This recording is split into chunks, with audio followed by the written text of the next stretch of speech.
الخير إن كان صباحا، ومساء الخير إن كان مساء.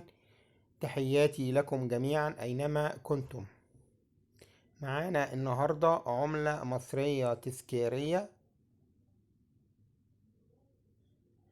ever given، ذكرى مرور عام على تعويم السفينة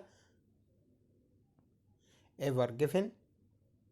طبعا كلنا عارفين قصة السفينة ايفر جيفن اللي جنحت في قناة السويس ووقفت بالعرض كده وتسببت في إيقاف الملاحة العالمية عدة أيام، وكان بسببها الملاحة العالمية تعطلت والعالم كله خسر أموال رهيبة، وبسبب إن السفينة ديت كان خطأ في بشري من قائد السفينة تسبب في جنوحها، لأنه كان عدم التزامه بإرشادات مرشدين الملاحة في قناة السويس، فتسببت ان السفينة تجنح وتتسبب في اغلاق القناة، مجرى الملاحي للقناة.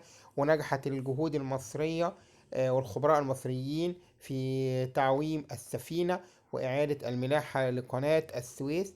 وبالمناسبة دي صدرت هذه العملة اللي هي مرور عام على السفينة، تعويم السفينة ايفر جيفن. هي عملة فئة 1 جنيه، هي صدرت سنة 22، والعملة دي عملة تذكارية غير متداولة، ومكتوب عليها هي رمز بتاع قناة السويس اهوت. ده رمز قناة السويس، قاف سين، قناة السويس، جمهورية مصر العربية، 1 جنيه. 1443 هجرية، 2022 ميلادية اهوت. Egypt ever given ever given، ذكرى مرور عام على وطبعا دي صورة المركب، هي اللي هي أو دي تقريبا رمز قناة السويس فوق اهو، المجرى الملاحي اللي فوق، ودي السفينة.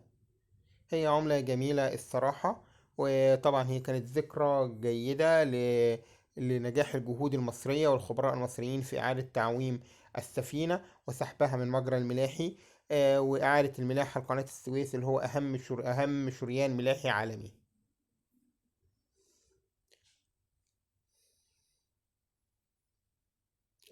نرجو من سيادتكم الاشتراك في القناة وتفعيل زر الجرس حتى يصلكم كل جديد.